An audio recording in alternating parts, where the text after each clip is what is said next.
नमस्कार दोस्तों, wealth sky की न्यू इंटरेस्टिंग एक्साइटिंग वीडियो में आप सभी लोगों का स्वागत है। मेरा नाम है सुधीर और इस वीडियो में मैं बात करूंगा आपसे कि एक हाउसिंग फाइनेंस में जिसमें आज आया है ब्रेकआउट, तो आपको कहीं डीएचएफएल में से ऐसा तो नहीं हो रहा कि डीएचएफएल में से लोग निकल के इस हाउसिंग फाइनेंस में लोग एंटर कर रहे हो। तो अगर आप डीएचएफएल में फंसे हुए हैं तो कहीं आपको डीएचएफएल बेच के ये स्टॉक तो नहीं लेना चाहिए। तो जल्दी से चलते हैं चार्ट पे, जहाँ पे मैं आपको बताऊंगा वो कौन सा स्टॉक है और कौन से उसने इंपॉर्टेंट कह सकते हैं इंडिकेटर्स को यहाँ पे शो किया है। उनका ब्रेकआउट आया है बकायदा स्टॉक का, तो ऊपर के कितने टारगेट बन सकते हैं। तो जल्दी से चलते हैं चार्ट पे और देखते हैं कि कौन सा है ये स्टॉक।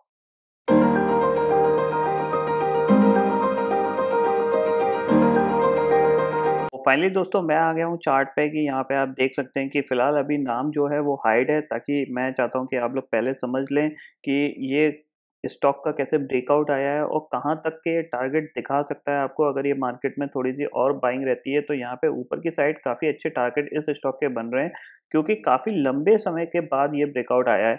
तो बहुत ही इंपॉर्टेंट ब्रेकआउट है और यहाँ पे आराम से आपको 10% तक का रिटर्न आराम से आपको मिल सकता है। एज अ पोजिशनल कॉल की बात है, ये कोई इंट्राडे कॉल नहीं है।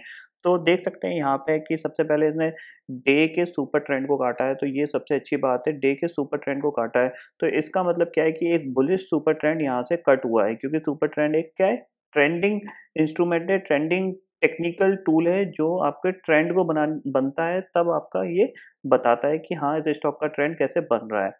अब इम्पोर्टेंट फैक्टर क्या होगा कि यहाँ पे सुपर ट्रेंड के लिए कि ये सक्सेसफुल जब होगा जब स्टॉक इस प्राइस के ऊपर ट्रेड करने लगेगा, यानी आज की क्लोजिंग के ऊपर ट्रेड करेगा, तो ये ट्रेंड बिल्कुल कह सकते हैं कि ये सक्सेसफुल ब्रेकआउट आया है। और यहाँ पे जो ऊपर के टारगेट बन सकते हैं वो हम देखते हैं कि कौन से टारगेट बन सकते हैं। तो फिलहाल यहाँ पे इस चार्ट को मैं थोड़ा सा छोटा करता हूँ, तो ये एक कह सकते हैं कि ये एक एज अ रेजिस्टेंस लेवल बन सकता था।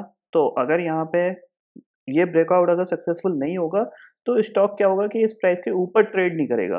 तो आपको पोजीशन कब बनानी है, जब इस प्राइस यहाँ से ऊपर ट्रेड करने लगे, यानी मोटा मोटा आप 470 के ऊपर ट्रेड करने लगे, तब आपको यहाँ पे अपनी पोजीशन बनानी है। अब यहाँ पे देख लेते हैं कि और कौन से इंपॉर्टेंट लेवल है यहाँ पे और कौन से इंपॉर्टेंट टारगेट आ सकते हैं।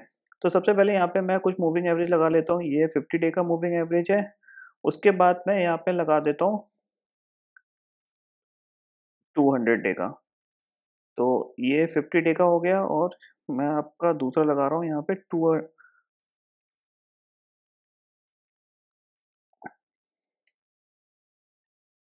ये मैंने लगा दिया यहाँ पे 200 डे का। आप देख सकते हैं ये नीचे जो है ये 50 डे का है। ये इसको मैं दूसरे कलर से कर देता हूँ।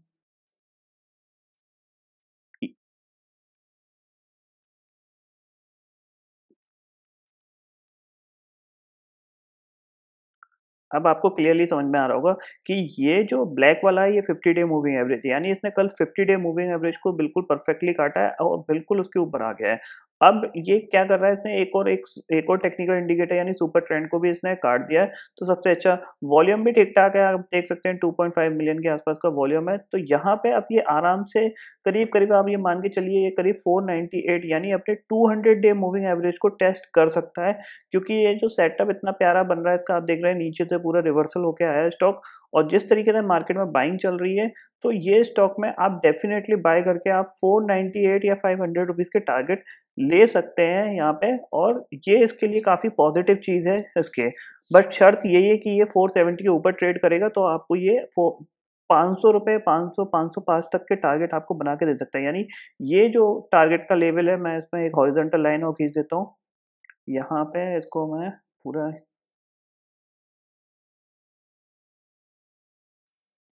ये देख रहे हैं आप, ये 507 रुपए तक का टारगेट आपको दे सकता है स्टॉक अगले आने वाले कह सकते हैं 15 से 20 दिन, 1 महीने के अंदर।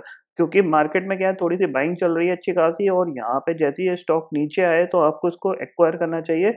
और हो सकता है कि यहाँ पे जो इंडिया बुल्स हाउसिंग फाइनेंस से लोग निकल के, डीएचएफएल से निकल के, यहाँ से रेपको होम जिनमें प्रॉब्लम्स है उनसे निकल के इस कंपनी में शिफ्ट हो रहे हैं।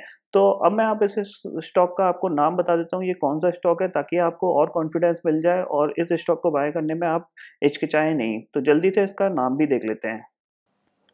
तो फाइनली दोस्तों इस स्टॉक का जो नाम है वो है एलआईसी हाउसिंग फाइनेंस, और ये एलआईसी की कंपनी है। एलआईसी इसमें होल्डिंग रखती है अपने।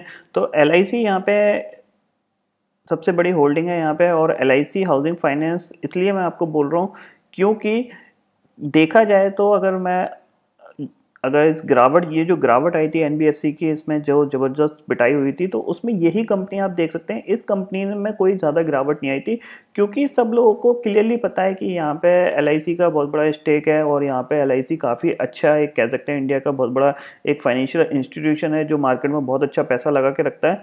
तो यहाँ पे कोई भी प्रॉब्लम LIC को नहीं आएगी, ये सबसे बड़ी क्लियर चीज़ है। तो इसी के चलते यहाँ पे आप देख रहे हैं धीरे धीरे बाइंग आई, और बाइंग के बाद अब लोग यहाँ पे तेज़ी से बाइंग कर रहे हैं, और ये ब्रेकआउट भी इसमें आया है।